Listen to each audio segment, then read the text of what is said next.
프로젝트 프리덤, 미국이 호르무즈를 열겠다고 나섰습니다. 이란은 휴전 위반이라며 반발했습니다. 전 세계가 숨을 죽인 그날 한국 수출은 폭증했습니다. 전년 대비 48%입니다. 전쟁이 2달 넘게 이어지는 와중에 역대 최대 기록이었습니다. 이게 어떻게 가능한 일인지 외신들이 주목했습니다. 중동이 막힐수록 한국 반도체가 세계를 먹이고 있었던 겁니다. 전쟁이 한국을 막지 못한 이유, 지금부터 이야기 드립니다. 숫자부터 드릴게요. 859억 달러입니다. 우리 돈으로 127조 원이에요. 전쟁 2달째 한국이 한 달 동안 수출한 금액이거든요. 전년 대비 48% 증가, 역대 4월 기준 최대 기록이었죠. 무역 흑자만 237억 달러, 15개월 연속 흑자였습니다. 반도체는 더 놀라웠어요. 319억 달러, 1년 전보다 173% 급증이더라고요. 13개월 연속 월 기준 역대 최대였죠. 중동이 막혀 세계 공급망이 흔들리는 동안 한국 반도체는 오히려 폭발하고 있었던 겁니다. 그런데 이 숫자들보다 더 충격적인 게 있었어요. 2026년 5월 4일 아침이었습니다. 두바이 사무실 화면에 미국 중구사령부 공식 발표가 올라왔거든요. 프로젝트 프리덤, 유도미사일 구축함, 항공기 100대 이상, 무인 플랫폼, 병력 1만 5천 명, 전부 호르무즈 해협으로 향하고 있다는 내용이었죠. 28년이었습니다. 오만에서 태어나 두바이에서 에너지 해운 컨설팅을 해온 시간이에요. 화면 앞에서 몸이 앞으로 기울었습니다. 제 고객 선박 4척이 그 안에 있었으니까요. 이란이 즉각 반발했어요. 이브라임 아지지 이란 의회 안보위원장이 직접 나왔거든요. 호르무즈 해협의 새로운 해상 질서에 미국이 개입하는 건 휴전 위반이라는 선언이었죠. 말이 떨어지자마자 유가가 다시 움직이기 시작하더라고요. 전 세계 원유 물동량의 20%가 지나는 해협이잖아요. 이란이 2026년 2월 28일 봉쇄에 나선 이후 2달이 넘은 거예요. 그 안에 수백 척의 선박, 선원 약 2만 명이 갇혀 있었습니다. 식량이 떨어지는 배들이 하나씩 생기고 있었거든요. 이상한 게 있었어요. 일본 배는 빠져나왔습니다. 이데미스 고산 소유 초대형 유조선이 이란 당국 허가까지 받아 통행료도 없이 해협을 벗어났거든요. 프랑스 선박도 나왔고 일본 해운사배 2척도 조용히 빠져나왔죠. 그런데 한국 배는 2달이 넘도록 단 한 척도 못 나왔어요. 기름 한 방울 안 나는 나라잖아요. 에너지 취약국, 이 바다에서 협상 카드가 없는 나라. 이 바다에서 28년을 일하면서 한국을 그렇게 봐왔습니다. 원유 69%를 중동에 의존하는 나라가 호르무즈 위기에서 뭘 할 수 있겠냐고 생각했거든요. 솔직히 한국 배들이 2달째 못 나오는 게 이상하지 않았습니다. 당연하다고 여겼어요. 그 생각 그대로 자료를 넘기다가 눈이 굳었습니다. 페이지 한 줄이었어요. 미국이 수입하는 항공유의 68.6%가 한국산이라고 나와 있었거든요. 3번 읽었습니다. 숫자가 바뀌지 않더라고요. 미군 항공기들이 쓰는 연료 10대 중 7대 가까이가 한국 정유소에서 나오고 있었던 겁니다. 프로젝트 프리덤 작전에 투입되는 항공기 100대, 그 비행기들에 넣을 연료가 한국에서 오는 거예요. 한국 정유소가 멈추면 이 작전 자체가 날 수 없는 구조였거든요. 기름 한 방울 없는 나라가 이 작전의 가장 중요한 나라였던 겁니다. 항구 방향에서 배 한 척이 경적을 울렸어요. 찌르는 소리였죠. 바람이 금속 냄새를 싣고 창틈을 파고들었거든요. 밖은 환해지고 있었는데 머릿속은 오히려 조용해지더라고요. 28년 동안 이 바다를 봐왔는데 뭔가를 완전히 잘못 보고 있었던 건 아닐까요? 한국 배들이 왜 2달 넘게 못 나오고 있는지, 그리고 중동 6개국이 왜 자발적으로 한국에 먼저 손을 내밀었는지. 프로젝트 프리덤은 시작이었어요. 그 답은 이 바다의 더 깊은 곳에 있었습니다. 사무실을 나왔습니다. 항구 쪽으로 걸어갔어요. 두바이 주메이라 해안도로 끝에 작은 부두가 있거든요. 고객 선박들의 위치를 실시간으로 추적하는 앱을 켠 채로요. 4척 다 같은 자리였습니다. 2달째 미동도 없었어요. 아침 공기가 소금기와 기름 냄새를 섞어 밀어왔습니다. 손바닥에 난간의 녹슨 금속이 닿았어요. 페르시아만 방향 수평선 위로 유조선 불빛들이 줄지어 있었죠. 거기 어딘가에 제 배들이 있는 겁니다. 전화가 울렸어요. 파루크였습니다. 싱가포르에서 선박보험 브로커 일을 하는 친구예요. 이 바닥 16년이에요. 라우피, 프로젝트 프리덤 봤어? 봤지. 자세한 내용은 아직 안 나왔더라. 한국 배들 나올 것 같아? 목소리에 직구중계 섞여 있었습니다. 파루크가 잘하는 거예요. 글쎄, 일본은 이미 나왔잖아. 이데미스 고산배, 이란 허가받아서 통행료도 없이 빠져나왔다고. 협상 채널이 있는 나라는 다르거든. 한국은 뭐가 있어? 기름도 없고 이란이랑 따로 이야기할 카드도 없잖아. 파루크가 잠깐 말이 없었어요. 그렇게 생각해? 그게 현실이잖아. 에너지 취약국이야. 이 해협에서 한국은 협상 주체가 아니라 피해자지. 프로젝트 프리덤이 성공해야 나올 수 있는 거야. 미국이 열어줘야 하는 처지. 거기까지 말하고 수평선을 봤습니다. 틀린 말이 없었거든요. 28년 동안 이 바다를 보면서 정리해온 생각이었으니까요. 그런데 파루크가 말했어요. 라우피, 이란이 봉쇄 시작한 날 알아? 2월 28일이잖아. 그날부터 오늘까지 몇 달이야? 2달 넘었지. 그 2달 동안 한국 수출이 얼마나 됐는지 알아? 무슨 소린지 알 것 같아서 대답을 안 했습니다. 파루크가 계속했어요. 48% 증가야. 역대 최대. 중동이 막혀 있는 동안에. 그야 반도체 때문이지. 해상물류랑 반도체 수출은 다른 이야기야. 반도체는 비행기로 나가는 거잖아. 맞아. 근데 그게 다가 아니야. 파루크가 전화를 끊었습니다. 15분 뒤에 링크 하나가 문자로 왔어요. 국제에너지기구 보고서였습니다. 2026년 1분기 아시아 석유 제품 공급망 분석. 부두 난간에 등을 기대고 화면을 열었어요. 스크롤을 내리다가 페이지 하나에서 멈췄습니다. 한국이 나왔어요. 한국 정유사들이 세계 5위 규모의 원유 정제 능력을 보유하고 있다고 나와 있었습니다. 중동산 중진료를 받아서 고부가가치 제품으로 전환하는 설비를 세계에서 가장 대규모로 갖춘 나라.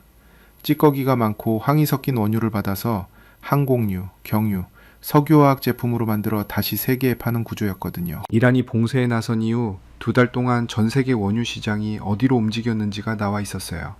수에즈 운하로 우회한 선박이 얼마나 되는지, 아프리카 남단으로 돌아간 배가 얼마나 되는지, 그 와중에 한국 정유소는 비축 원유를 활용해서 출하량을 얼마나 유지했는지, 한국산 석유 제품이 어디로 갔는지도 나와 있었어요. 호주 25%. 호주가 수입하는 석유 제품의 4분의 1이 한국산이었습니다. 미국 항공유 68.6%. 숫자를 다시 봤어요. 68.6%. 미국이 외부에서 들여오는 항공유 10대 중 7대 가까이가 한국 정유소에서 나오고 있는 거였습니다. 프로젝트 프리덤에 투입되는 항공기 100대 이상. 그 비행기들이 쓸 연료가 어디서 오는지를 생각했어요. 배에서 경적 소리가 또 들렸습니다. 이번엔 멀리서였어요. 기름 냄새가 다시 짙어졌거든요. 파루크한테 다시 전화를 걸까 하다가 그냥 보고서를 더 내려봤습니다. 에너지 취약국이라는 말을 스스로 내뱉은 게 조금 걸렸거든요. 그런데 이 보고서에 나온 한국은 그 단어랑 거리가 있었어요. 에너지를 못 만드는 나라가 아니라 에너지를 다시 만들어서 세계에 공급하는 나라로 나와 있었습니다. 원유를 들여와서 더 정교한 걸로 바꿔서 내보내는 나라. 협상 카드가 없다고 했는데요. 이란이 한국 배를 잡고 있다면 세계에서 항공유가 가장 많이 나오는 정유소를 인질로 잡고 있는 거랑 같은 거 아닌가요? 발을 옮겨서 부두 끝까지 걸어갔어요. 수평선 쪽 배들 불빛이 가늘게 흔들렸습니다. 해가 올라오고 있었거든요. 하늘이 주황색이었는데 바다는 아직 어두웠어요. 파루크 말이 맞았습니다. 그게 다가 아니었어요. 근데 전부인지는 아직 모르겠었습니다. 한국이 이 바다에서 정말로 그 정도 위치인지 제가 뭔가를 오해하고 있는 건 아닌지 확인해 볼 게 남아 있었거든요. 다음날 아침에 직접 자료를 뒤지기로 했습니다. 다음날 아침 일찍 사무실로 들어갔습니다. 조수석 창문을 열어둔 채 주차장에 차를 세웠어요.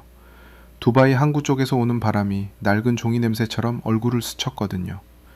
유조선 연료 냄새였는데 이상하게 그날은 더 무거웠습니다. 자료를 처음부터 다시 펼쳤어요. 국제에너지기구 보고서만 본 게 아니라 미국 에너지정보청 자료를 직접 꺼냈습니다. 한국 정유산업 관련 섹션이 따로 있었거든요. 스크롤을 내리면서 숫자들을 하나씩 확인했어요. 한국의 원유 정제 능력은 하루 약 330만 배럴이었습니다. 미국, 중국, 러시아, 인도에 이은 세계 5위예요. 중동에서 들어오는 원유를 받아서 항공유, 경유, 나프타, 휘발유로 바꾸는 설비를 세계에서 5번째로 많이 가진 나라였거든요. 땅에서 기름이 나오지 않는 나라가 이 순위에 들어가 있다는 게 생각해보면 이상한 일이에요. 이유가 있었습니다. 중동산 중진류는 황함량이 높고 찌꺼기가 많아요. 그냥 쓸 수가 없어요. 이걸 고부가가치 제품으로 바꾸려면 고도화 설비라고 부르는 특수 장치가 필요하거든요. 전 세계에서 이 설비를 대규모로 갖춘 나라가 많지 않습니다. 한국 정유사들이 수십 년 동안 막대한 돈을 이 설비에 쏟아부은 거예요. 결과적으로 중동 산유국 입장에서 한국은 특별한 고객이 됐습니다. 자기들 원유를 받아서 세계에 다시 공급하는 가공기지. 한국이 없으면 중동 원유가 최종 제품이 되기 훨씬 어려워지는 구조예요. 프로젝트 프리덤 관련 문서들을 다시 열었습니다. 미국 중부사령부가 올린 병력 배치 내용이었어요. 유도미사일 구축함, 100대 이상 항공기, 무인 플랫폼, 병력 1만 5천 명. 그 숫자들 뒤에 있는 게 뭔지를 생각하면서 읽었거든요. 항공기 100대. 이 비행기들이 쓰는 연료는 어디서 오는 걸까요? 미국 에너지정보청 자료를 다시 봤어요. 석유 제품 수입 항목, 항공유 수입처 세부 내역이었습니다. 68.6% 한국이었어요. 미국이 외부에서 들여오는 항공유 10대 중 7대 가까이가 한국산이었습니다. 어제 처음 봤을 때랑 똑같은 숫자가 오늘도 그대로 나와 있었어요. 3번 확인해도 달라지지 않더라고요. 잠깐 창밖을 봤습니다. 주차장 너머 두바이 항공 크레인 2대가 움직이고 있었어요. 하늘이 뿌옇게 깔려 있었거든요. 5월 초인데 이미 뜨거웠습니다. 합리화를 해봤어요. 수치가 크다고 해서 협상 카드가 되는 건 아니잖아요. 한국이 항공유를 많이 만들어도 한국 정부가 그걸 무기로 쓴다는 건 다른 이야기예요. 실제로 협상 테이블에서 꺼내는 건 외교 채널이지 숫자가 아니거든요. 일본이 이란이랑 뭔가 조용히 이야기를 나눴기 때문에 나온 거지 숫자가 크다고 해협이 열리는 건 아닙니다. 근데 거기서 막혔어요. 중동 6개국이 왜 먼저 나섰는지를 다시 생각했거든요. 그건 한국이 요청한 게 아니었어요. 고윤철 부총리가 아랍에미리트 관저에서 회의를 열었을 때 걸프협력회의 6개국 주한대사들이 먼저 말했습니다. 한국은 최우선 협력 대상국이라고요. 에너지를 안정적으로 공급하겠다고요. 위기 상황일수록 흔들림 없는 파트너십이 중요하다고요. 왜요? 산유국 입장에서 한국이 경질유로 설비를 전환하면 어떻게 될까요? 중동산 중진류가 갈 곳이 줄어들어요. 한국 정유소가 공급처를 바꾸면 중동의 원유 시장 지배력이 흔들립니다.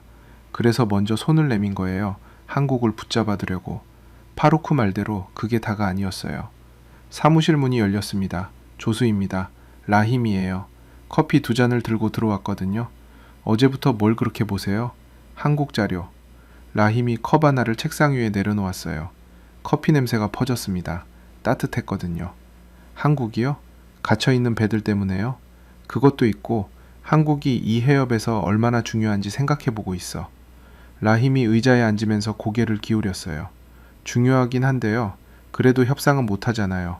일본은 나왔는데 한국은 아직 2달째 못 나오고 있잖아요. 결국 협상력 차이 아닌가요? 그 말을 들으면서 커피를 한 모금 마셨습니다. 뜨거웠어요. 틀린 말이 아니거든요. 실제로 일본은 나왔고 한국은 못 나왔어요. 숫자가 크다고 해협이 열리는 건 아니라는 제 생각이랑 같은 이야기였습니다. 근데 이상했어요. 숫자들이 거짓말을 하는 것 같지는 않았어요. 미국 항공유 68.6%, 호주 석유 25%, 중동 6개국이 먼저 손 내민 이유, 전쟁 2달 동안 한국 수출 48% 폭증. 이게 우연으로 설명이 안 된다는 느낌이 계속 남더라고요. 라힘, 프로젝트 프리덤이 오늘 시작됐잖아. 네. 만약에 이 작전이 성공해서 해협이 열리면 제일 먼저 혜택 보는 나라가 어딜까? 나 이미 잠깐 생각했어요. 여러 나라 선박이 다 있으니까요. 한국도 26척이 갇혀 있으니 한국도 포함이겠죠? 근데 왜요? 그냥. 대답을 거기서 끊었습니다. 그냥이 아니었거든요. 프로젝트 프리덤이 왜 지금 나왔는지를 생각하고 있었어요. 이란과 협상이 2달 동안 지지부진했는데 갑자기 미국이 이 카드를 꺼낸 이유. 트럼프가 이란과 매우 긍정적인 논의 중이라고 한 것. 그러면서도 방해하면 무력 대응 불사라고 한 것. 두 문장이 동시에 나왔다는 게 이상했거든요. 협상이랑 압박을 동시에 하는 거잖아요. 어느 쪽이 진짜인지는 모르겠었습니다. 복도 창문 너머로 한국 기중기가 컨테이너를 내리고 있었어요. 철컹거리는 소리가 유리를 통해 희미하게 들렸습니다. 라임은 이미 자기 모니터를 보고 있었고요. 책상이 지도 화면에서 고객 선박 4척 위치를 다시 켰습니다.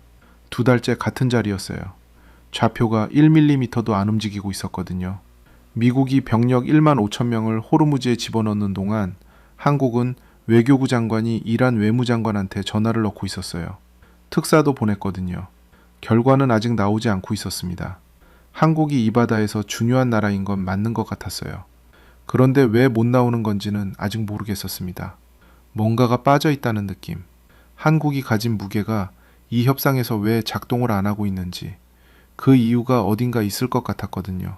자리에서 일어났습니다. 파루크한테 다시 연락하기 전에 직접 한 사람을 만나보기로 했어요. 두바이 항구 운영사에 오래 있다가 지금은 따로 독립한 사람인데 호르무즈 물류를 20년 넘게 봐온 사람이거든요. 이 바다의 돈 흐름을 가장 잘 아는 사람 중 하나예요. 그 사람이 알고 있는 게 있을 것 같았습니다. 알리 만수르는 두바이 항구 동쪽 끝에 사무실을 두고 있었습니다. 항구 안쪽으로 걸어 들어가는 길이 있어요. 컨테이너 야적장 사이로 난 좁은 길인데 대형 크레인 그림자가 땅 위에 길게 누워 있거든요. 거기를 지나면 오래된 2층짜리 건물이 나옵니다. 철제 계단이 외벽에 붙어 있는 구조예요. 계단을 밟을 때마다 발바닥으로 진동이 올라왔습니다. 한국 크레인이 컨테이너를 내려놓을 때마다 주기적으로 땅이 떨렸거든요. 알리가 2층 창가에 서 있었어요. 차 한 잔을 들고 있었습니다. 라우피, 오랜만이야. 오랜만이야. 갑자기 연락해서 미안해. 괜찮아. 요즘 다들 연락해. 호르무즈 때문에 바쁘지 않은 사람이 없거든. 알리는 두바이 항구 운영사에서 22년을 일하다가 3년 전에 독립했습니다. 아라비아해 물류 컨설팅이에요. 호르무즈를 오가는 선박들의 돈 흐름을 이 사람보다 오래 본 사람이 두바이에 많지 않아요. 창가 쪽 간이 의자 2개가 있었습니다. 앉았어요. 항구가 내려다 보였거든요. 유조선 한 척이 천천히 접안하고 있었는데 선체 옆면에 녹자국이 길게 나 있었어요. 한국 배들 이야기하러 온 거야? 맞아. 프로젝트 프리덤으로 나올 것 같아? 그게 아직 모르겠어. 나오기 전에 먼저 이해하고 싶어서. 한국이 이 해협에서 실제로 어떤 무게인지. 알리가 차를 한 모금 마셨습니다. 창밖을 보면서요. 라우피, 지금 호르무즈 안에 선박이 몇 척인지 알아? 수백 척이라고 나오던데 공식 집계로 800척이 넘어 선원이 거의 2만 명이야. 식수 부족으로 지원 요청한 배만 이번 주에 12척이거든. 그 중에 한국 배가 26척이야. 전체 800 중에 26이면 크지 않아? 근데 이 26척이 왜 지금 국제뉴스에 계속 나오는지 알아? 왜야? 선박 종류 때문이야. 알리가 일어서서 책상 쪽으로 갔습니다. 노트북을 들고 와서 화면을 보여줬어요. 호르무즈 내 고립선박 현황 데이터였습니다. 국적별, 선종별 분류가 나와 있었거든요. 한국배 26척 중에 유조선이 얼마인지 봐봐. 화면을 들여다봤어요. 유조선이 14척이었습니다. 그중 대형 원유 운반선이 6척이었고요. 나머지는 뭐야? 석유화학 제품 운반선, 나프타, 항공유, 경유 싣고 나가던 배들이야. 이게 다 들어가기 전에 실은 거거든. 꽉 찬 채로 못 나오고 있어. 그 말을 듣고 나서 화면을 다시 봤습니다. 꽉 찬 채로 못 나오고 있다는 게 무슨 말인지 계산이 됐어요. 한국 정유소에서 만들어진 항공유와 경유가 선박에 실렸습니다. 나갈 준비가 다 돼 있었어요. 그게 호르무즈 봉쇄 직전에 해협 안에 들어갔다가 갇혀버린 거예요. 목적지가 있는 화물이에요. 받아야 할 사람이 있는 화물이고요. 호주 물량도 있어? 알리가 고개를 끄덕였습니다. 한국발 호주행 석유 제품 운반선이 4척이야. 호주가 수입하는 석유 제품 4분의 1이 한국산이거든. 연간으로 보면 엄청난 양인데 지금 그 공급망이 2달째 끊겨 있어. 호주 정부가 비축유를 쓰고 있는 이유야. 미국 항공유 물량은? 미국행 직접 선적은 이번 배들에는 없어. 한국산 항공유는 대부분 싱가포르 환적을 거쳐서 가거든. 근데 싱가포르 재고도 이미 많이 줄었어. 한국발 공급이 2달 동안 반으로 줄었으니까. 일어서서 창가로 갔습니다. 아래쪽 야적장에 컨테이너들이 줄지어 쌓여 있었어요. 노란색 지게차가 그 사이를 오가고 있었거든요. 하늘이 희끄무레했습니다. 습도가 높아서 열기가 공기에 붙어 있는 것 같았어요. 알리, 솔직히 물어볼게. 말해봐. 한국이 이 해협에서 못 나오는 이유가 뭐야? 숫자로 보면 중요한 나라인데 왜 일본은 나오고 한국은 2달째 못 나오는 거야? 알리가 잠깐 말이 없었어요. 차를 내려놓고 팔짱을 꼈습니다. 이란이 한국한테 요구하는 게 따로 있거든. 뭔데? 한국 내 이란 동결 자산 문제야. 옛날에 원유 수입 대금 낸 게 제재 때문에 묶인 게 있어. 이걸 풀어달라는 거야. 이게 외교부 차원에서 해결돼야 하는데 시간이 걸리는 거지. 일본은 그 문제가 없었어. 조용히 통행료 이슈만 해결하면 됐거든. 한국은 구조가 달라. 납득이 됐습니다. 일본이 나오고 한국이 못 나오는 게 협상력 차이가 아니었어요. 이란이 한국한테 다른 걸 요구하고 있었던 거였거든요. 그럼 프로젝트 프리덤이 작동하면 한국 배도 나올 수 있어? 트럼프가 이란이랑 긍정적 논의 중이라고 했잖아. 그게 진짜면 동결자산 이슈까지 패키지로 협의 중일 수 있어. 아니면 미국이 이란 압박 높이면서 한국 조건도 같이 풀어주는 거고. 어느 쪽이든 이 작전이랑 연결이 돼 있어. 계단을 다시 내려오면서 발바닥으로 진동이 다시 올라왔습니다. 크레인이 또 컨테이너를 내려놓은 거예요. 야적장 한쪽에 빈 드럼통들이 줄지어 서 있었어요. 녹이 쓴 것들이었습니다. 그 앞에 잠깐 서서 항구를 봤거든요. 유조선이 완전히 접안에 있었어요. 선체가 엄청 컸습니다. 제 차 10대를 세워도 가판 너비에 못 미칠 것 같았어요. 한국 배 26척, 안에 가득 실린 화물들을 생각했습니다. 호주에서 기다리는 사람들이 있었어요. 싱가포르 한적 창고가 비어가고 있었고 미국 항공유 비축분이 줄어가고 있었습니다. 기름 한 방울 안 나는 나라가 만들어 놓은 것들이 지금 해협 안에 묶여 있었어요. 합류하는 여전히 남아 있었습니다.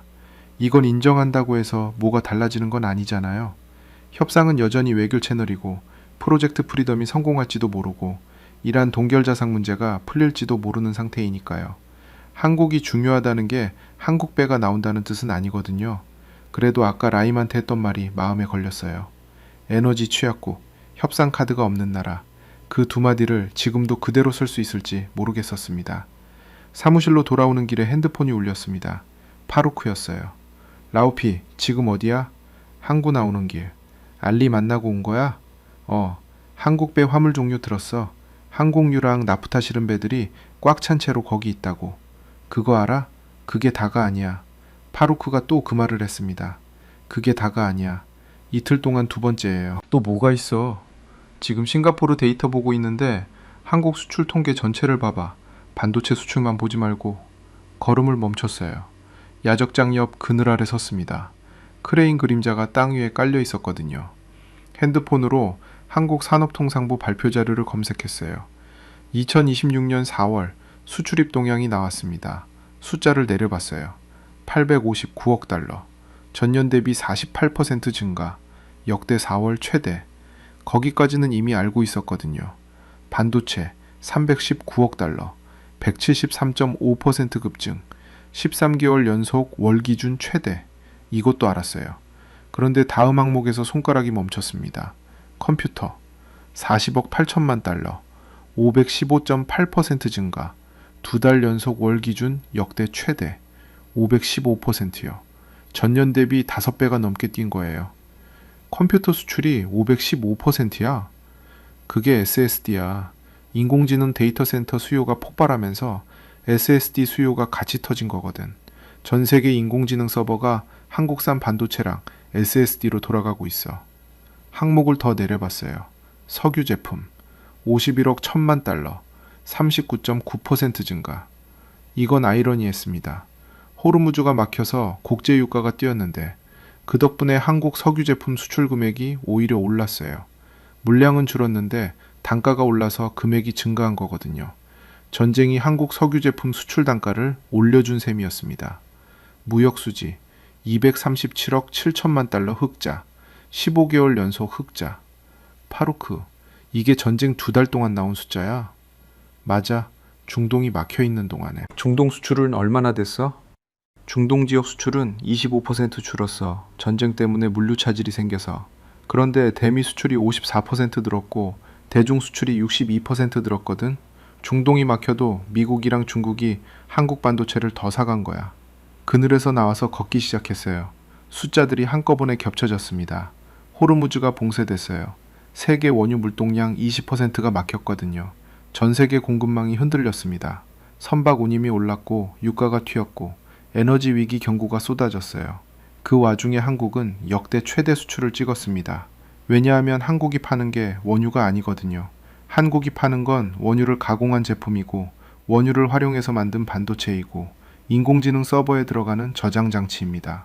호르무즈가 막혀도 반도체 수요는 안 막혀요. 인공지능 데이터 센터는 전쟁 중에도 멈추지 않거든요. 합리화가 다시 올라왔습니다. 근데 이건 운이잖아요.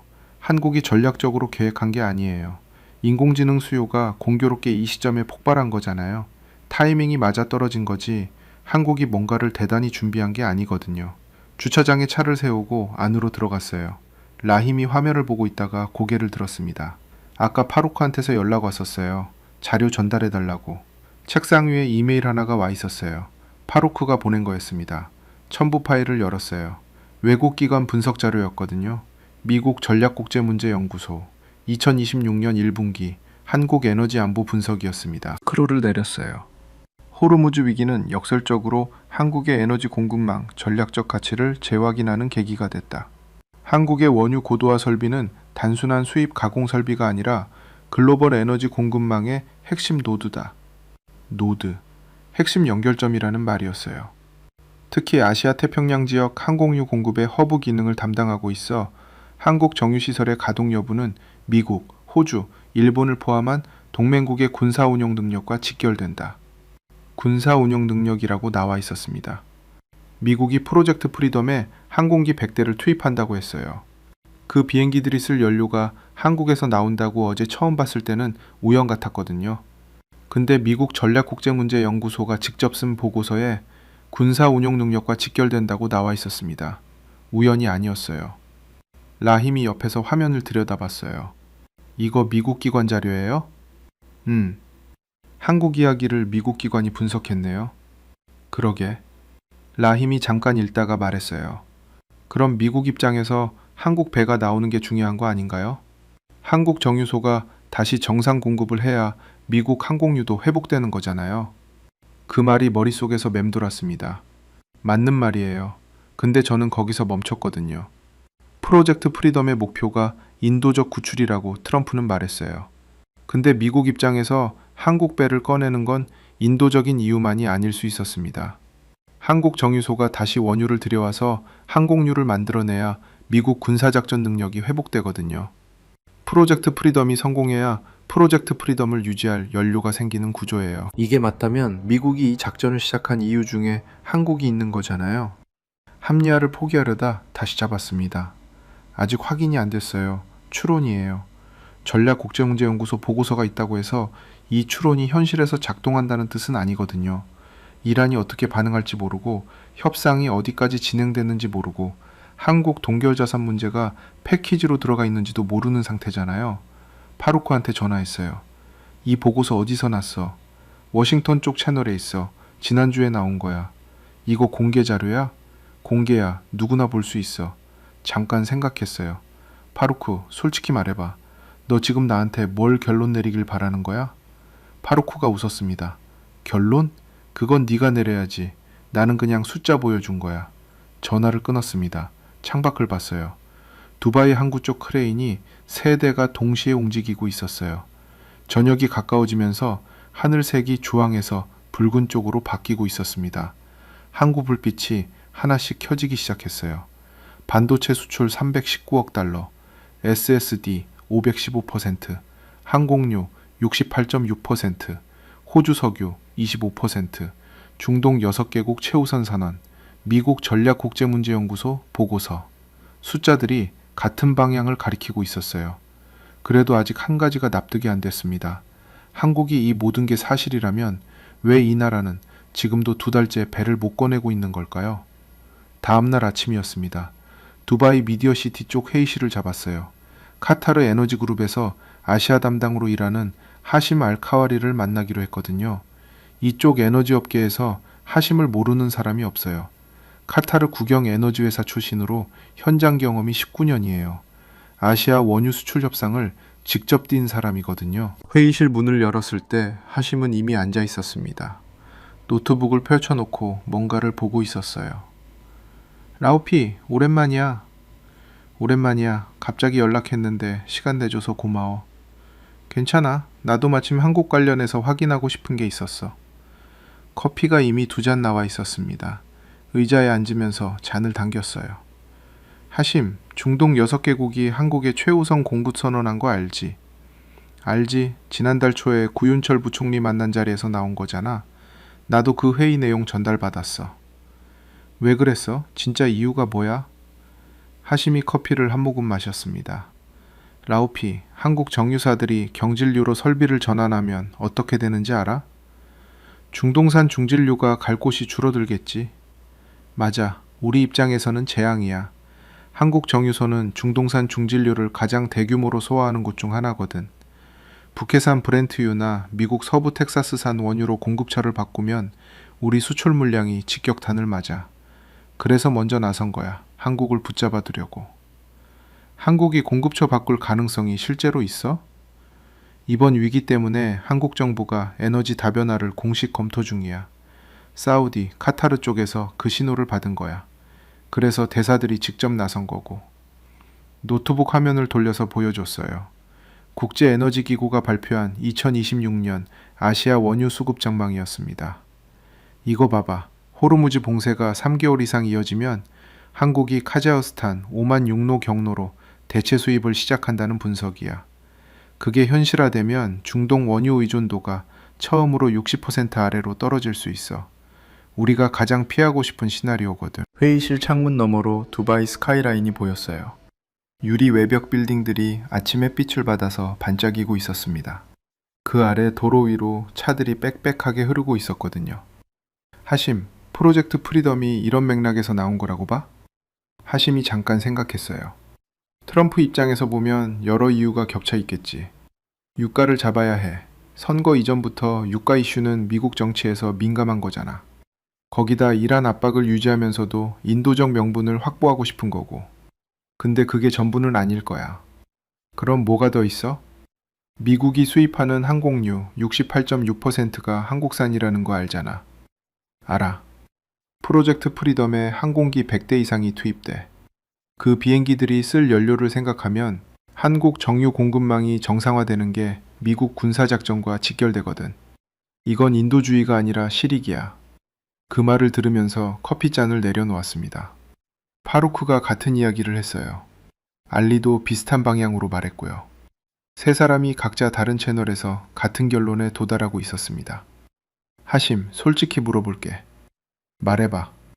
한국이 이 해협에서 정말 그 정도 무게야? 아니면 내가 숫자에 속고 있는 거야? 하심이 노트북을 닫았습니다. 팔짱을 꼈어요. 라우피, 나는 20년 가까이 아시아 에너지 수출 협상을 뛰었어. 그 사람들이랑 협상 테이블에 앉아봤거든. 처음엔 나도 그렇게 생각했어. 기름 없는 나라. 가공이나 하는 나라. 근데 아니더라고. 어떻게 달라? 에너지 협상에서 힘이 어디서 나오는지 알아? 원유를 가진 쪽이 항상 강한 게 아니야. 원유를 최종 제품으로 만들어서 시장에 내보낼 수 있는 쪽이 강해. 한국은 그쪽이거든. 중동 원유를 들여와서 미국 항공유, 호주 경유, 아시아 나프타로 바꿔서 내보내는 나라야. 이 역할을 대체할 수 있는 나라가 지금 당장 없어. 회의실을 나왔습니다. 복도를 걸으면서 핸드폰을 확인했어요. 뉴스가 쏟아지고 있었거든요. 미국 중부사령부가 프로젝트 프리덤 1차 구출 결과를 발표했습니다. 호르무즈 해협 내 38척이 오늘 오전 해협 외곽으로 안전하게 이동했다고 나왔어요. 이란 혁명수비대가 방해 행동을 시도했지만 미군 구축함이 경고기동으로 대응했다는 내용도 있었거든요. 한국 배는 아직 포함이 안 됐습니다. 다음 기사가 떴어요. 일본 외무성 성명이었습니다. 일본 정부는 자국 선박의 안전통항에 감사를 표하며 미국의 프로젝트 프리덤 작전을 지지한다고 나와 있었어요. 중국 관영 매체 보도도 나왔어요. 프로젝트 프리덤은 일방적 군사행동이라며 비판하는 내용이었습니다. 그런데 그 다음 기사가 눈에 들어왔어요. 블룸버그 보도였습니다. 제목이 이랬어요. 한국 정유 공급 차질 장기화, 미국 항공유 비축분 임계치 접근. 기사를 열었어요. 미국 에너지정보청 주간 데이터였거든요. 한국발 항공유 공급이 2달째 줄면서 미국 동구 항공유 비축분이 5년 평균 대비 18% 아래로 내려갔다는 내용이었습니다. 18%. 프로젝트 프리덤이 오늘 시작됐어요. 미국이 항공기 100대를 호르무즈에 넣었고요. 그 항공기들이 쓸 연료가 지금 비축분이 줄어들고 있는 상태인 거예요. 엘리베이터를 탔습니다. 버튼을 누르면서 기사를 계속 읽었어요. 블룸버그 기자가 미국 정유업계 관계자를 인용한 부분이 나왔어요. 한국 정유소가 완전히 재가동되지 않으면 여름 성수기 전에 공급 부족 가능성이 있다. 여름 성수기. 여름에 비행기가 가장 많이 뜨는 시기예요. 항공유 수요가 연중 가장 높은 때거든요. 거기까지 한국 공급이 정상화되지 않으면 미국 항공업계가 흔들린다는 내용이었습니다. 엘리베이터 문이 열렸어요. 로비 쪽으로 걸어 나오면서 화면을 내렸습니다. 세계 반응들이 하나씩 쌓이고 있었어요. 일본은 나와서 감사를 표하고 있고, 중국은 작전을 비판하고 있고, 블룸버그는 한국 공급 차질을 경고하고 있었습니다. 이란은 방해를 시도했다가 경고를 받았어요. 38척이 오늘 나왔는데 한국 배는 없었습니다. 밖으로 나왔어요. 아침 열기가 얼굴에 바로 붙었거든요. 건물 그림자 끝에 서서 눈을 찡그렸습니다. 에너지 취약국, 협상 카드가 없는 나라. 그 두 마디를 처음 꺼낸 게 이틀 전이었어요. 지금도 그 말을 쓸 수 있는지 더 이상 확신이 서지 않았습니다. 숫자들이 달라고 하는 게 아닐까요? 하심이 20년 경험으로 한 말이 달라고 하는 게 아닐까요? 파루크가 이틀 동안 보낸 자료들이 달라고 하는 게 아닐까요? 근데 아직 한 가지가 남아 있었어요. 숫자와 분석을 보는 것과 그걸 인정하는 건 달랐습니다. 28년 동안 이 바다를 보면서 정리해온 생각을 하루 이틀 만에 바꾸는 건 어렵거든요. 이게 전부 맞다면 제가 틀린 거잖아요. 두바이 도로 위로 아침차들이 흘러가고 있었어요. 빌딩 유리에 반사된 햇빛이 눈을 찌르더라고요. 잠깐 손으로 가렸습니다. 그날 저녁에 연락이 하나 더 오리라고는 생각도 못했습니다. 저녁 6시였습니다. 사무실에서 나오려던 참이었어요. 코트를 들고 문 쪽으로 가다가 핸드폰이 울렸거든요. 모르는 번호였습니다. 두바이 지역 번호였어요. 받았어요. 라우피 아민 씨 맞으십니까? 한국어 억양이 섞인 영어였습니다. 천천히 또박또박하게 말하는 목소리였어요. 맞습니다. 누구세요? 저는 박재원입니다. 두바이에 있는 한국 건설회사 현대 엔지니어링 중동지사에서 일하고 있어요. 알리 만수르 씨한테 연락처 받았습니다. 한국 관련 자료를 찾고 계신다고 들었어요. 잠깐 멈췄습니다. 맞아요. 무슨 일이세요? 저희 회사 두바이 지사가 올해로 설립 40주년이에요. 내년이 50주년입니다. 그 기념으로 회사 역사 자료를 정리하고 있는데 혹시 저희 자료실에 오실 수 있겠어요? 에너지 해운 쪽에서 보시면 도움이 될 자료들이 있을 것 같아서요. 이튿날 오전에 만나기로 했어요. 두바이 데이라 지구였습니다. 낡은 상업지구예요. 빌딩들이 높지 않고 간판들이 아라비아어와 영어가 섞여 있는 동네거든요. 현대 엔지니어링 두바이 지사는 6층짜리 건물 4층에 있었어요. 박재원이 로비에서 기다리고 있었습니다. 50대 중반으로 보였어요. 악수를 하는데 손이 두꺼웠거든요. 현장을 오래 다닌 사람 손이었습니다. 멀리서 오셨어요. 고맙습니다. 아닙니다. 제가 궁금한 게 생겨서요. 복도를 걸어서 안쪽 자료실로 갔어요. 문을 열었을 때 종이 냄새가 먼저 나왔습니다. 오래된 서류 냄새였어요. 선반마다 파일철들이 빽빽하게 꽂혀 있었거든요. 연도별로 정리되어 있었습니다. 1976년부터 시작됐어요. 1976년이에요? 처음 중동에 들어온 게 그때예요. 사우디아라비아 주베일 산업단지 건설 참여한 게 시작이었거든요. 그 다음에 아랍에미리트, 카타르, 오만으로 퍼졌어요. 벽 한쪽에 액자들이 걸려 있었습니다. 흑백 사진들이었어요. 가까이 갔어요. 사막이었습니다. 모래 위에 철골이 서 있었고 그 아래 작업복을 입은 사람들이 줄지어 있었거든요. 헬멧을 쓴 사람들이었어요. 전부 동양인 얼굴이었습니다. 사진 아래에 연도가 찍혀 있었어요. 1978년 아부다비. 다음 사진은 1980년이었어요. 사우디아라비아 담맘 항구였습니다. 크레인이 거대한 파이프를 들어올리고 있는 사진이었는데 그 아래 지면에 항공 노동자들이 밧줄을 잡고 있었거든요. 낮 기온이 52도까지 올라가는 사막에서 파이프를 잡고 있는 손들이었어요. 이분들이 지금 몇 세예요? 박재원이 사진을 봤어요. 1978년이면 그때 23, 24이셨을 거예요. 지금은 70 가까이 되셨겠죠. 한국 계신 분들은 지금도 가끔 연락이 와요. 자식들 데리고 두바이 놀러와서 자기가 놓은 파이프 보여준다고요. 발이 멈췄습니다. 자식들한테 자기가 놓은 파이프를 보여준다고요. 이분들이 놓은 파이프가 지금도 있어요?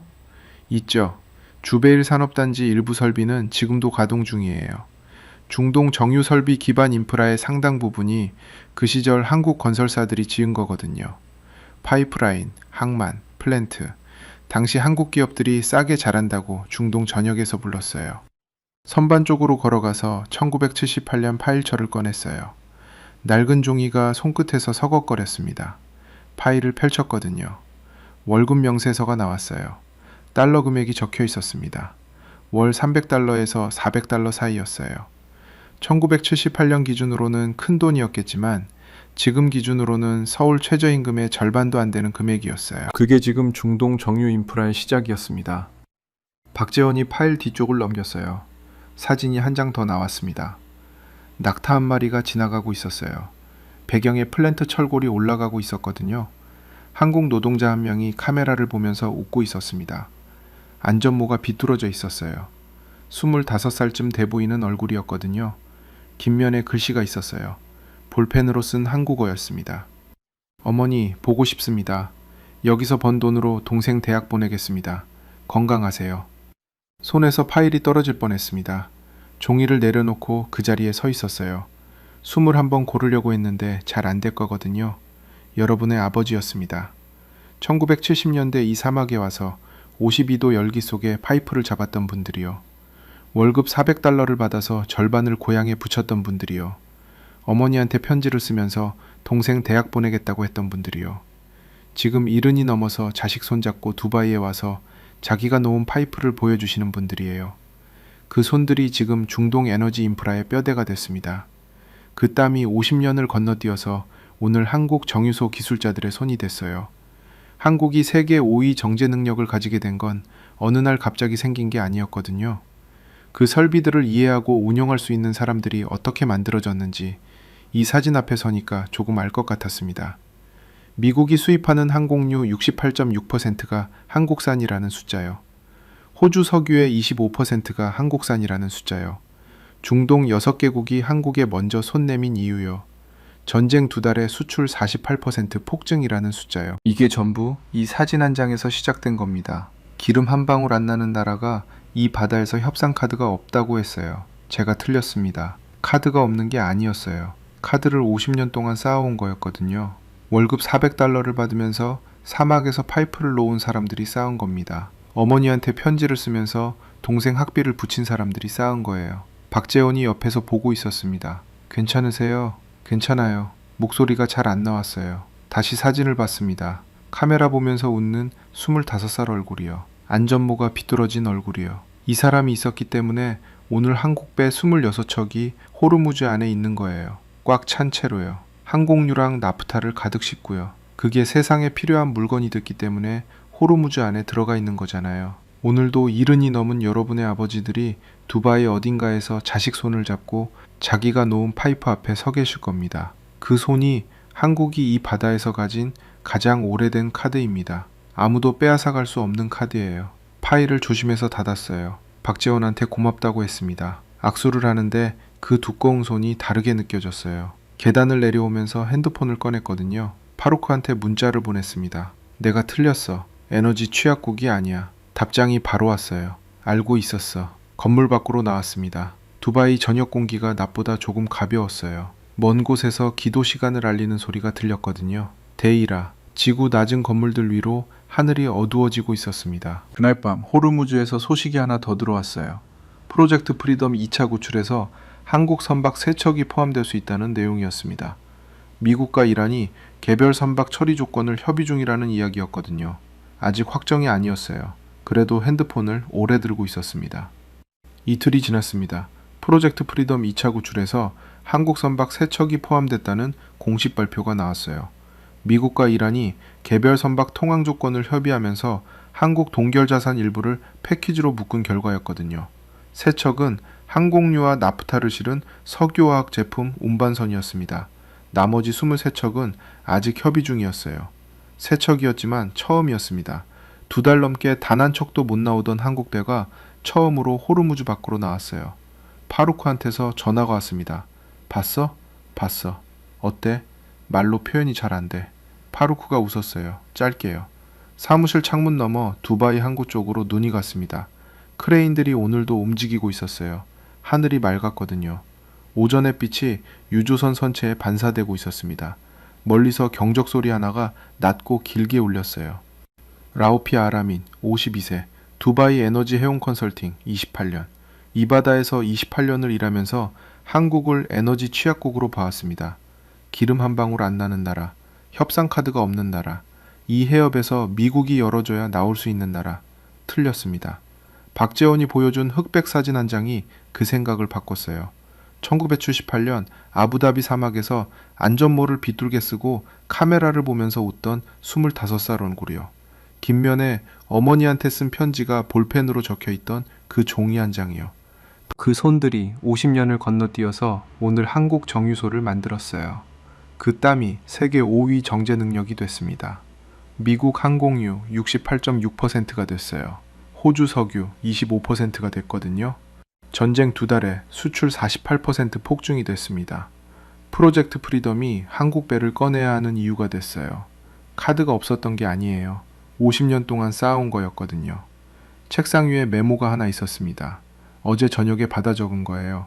알리 만수르가 문자로 보낸 내용이었어요. 한국 선박 3척 나왔다. 선원들 밥부터 먹었다고. 2달 만에 따뜻한 밥이었대. 2달 만에 따뜻한 밥이었다고요. 선체 위에서 2달을 버틴 사람들이에요. 식수가 줄어가는 걸 세면서 버텼고요. 엔진을 켤 수도 끌 수도 없는 채로 같은 자리에 2달을 있었거든요. 프로젝트 프리덤이 시작된 날 아침에 제가 사무실 화면 앞에 앉아서 군함 숫자와 병력 규모를 계산하고 있을 때 그 배 위에는 따뜻한 밥을 기다리는 사람들이 있었어요. 의자에서 일어나서 창가로 갔습니다.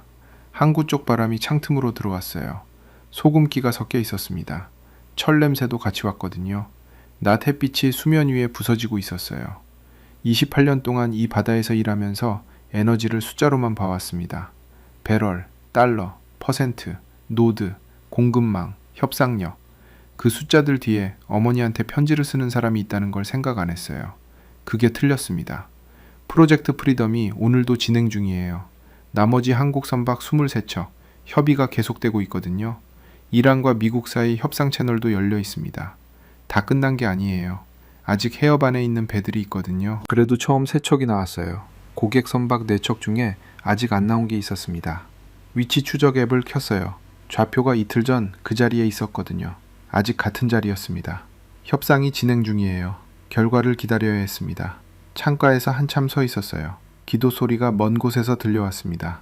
두바이 데이라 지구 쪽 모스크에서 나오는 소리였어요. 낮고 울리는 소리였거든요. 한국 크레인 소리랑 섞여서 창문을 통해 들어왔습니다.